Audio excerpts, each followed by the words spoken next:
Trustworthy Eddie, a short story by Bretty Bang. Eddie was thinking about Brett again. Brett was an understanding friend with pretty eyebrows and tall lips. Eddie walked over to the window and reflected on his peaceful surroundings. He had always loved green Singapore with its perfect, pongy park. Then he saw something in the distance, or rather someone. It was the understanding figure of Brett.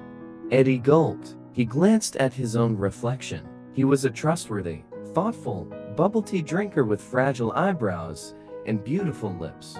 His friends saw him as a faint, forgotten friend. Once, he had even helped a voiceless baby bird recover from a flying accident.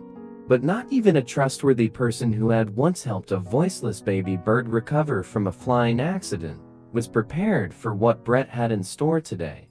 The moon shone like chatting frogs, making Eddie silent. Eddie grabbed a beautiful hat that had been strewn nearby. He massaged it with his fingers.